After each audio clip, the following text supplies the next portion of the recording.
Thanks for joining us on Texas Tech TV. Brian Hanni and Jamie Lent previewing the Lubbock Super Regional round. Texas Tech versus the College of Charleston. What a ride it was in Coral Gables, Jamie. 23 scoreless innings of pitching by Texas Tech starters versus the Hurricanes.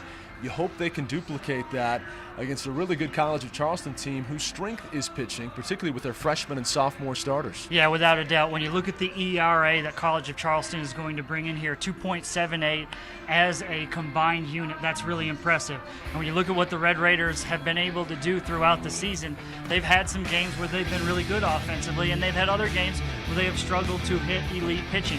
As the season has gone along, it seems like the Red Raiders have improved in that category. Hopefully they can continue that. You go back to the Super Regionals, the regionals for the Red Raiders, and it was really regionals where Texas Tech won it because of their pitching staff that you just touched on there, Brian. When you look at what Tech did with runners in scoring position in that Coral Gable Regional, just 6 for 33 with runners in scoring position.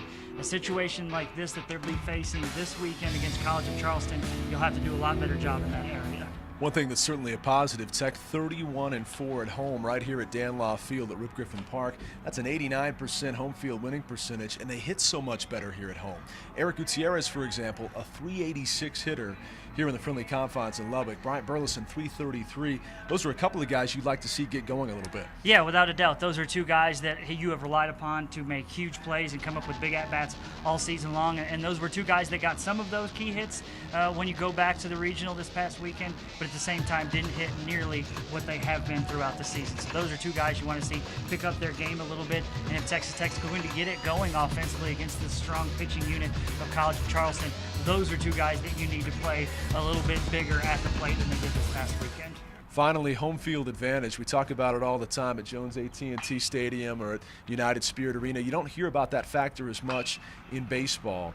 But when tickets went on sale on Monday morning and sold out within an hour, and when you start to think about what we're going to see here, what should be a raucous atmosphere unlike we've ever seen with June baseball in the LBK at the Rip, this is going to be pretty exciting stuff. And I know in talking to some of these players, they want to feed off that energy.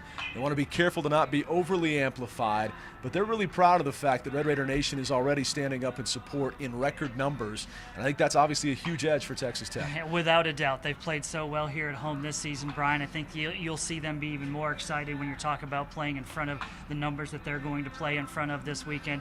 That makes it key to get off to a good start. Give this Texas Tech fan base, this crowd, something to get excited about. If you can get some early runs and get a lead, I think this crowd could be electric, and hopefully the team feeds off of that. Dude. We invite you to tune in on Saturday. Pre-game start time 11:30, 12 o'clock for the broadcast on the Texas Tech Sports Network from Learfield Sports and Double T 104.3, our flagship station. Thanks for joining us on Texas Tech TV. For Jamie Lent, I'm Brian Hanni.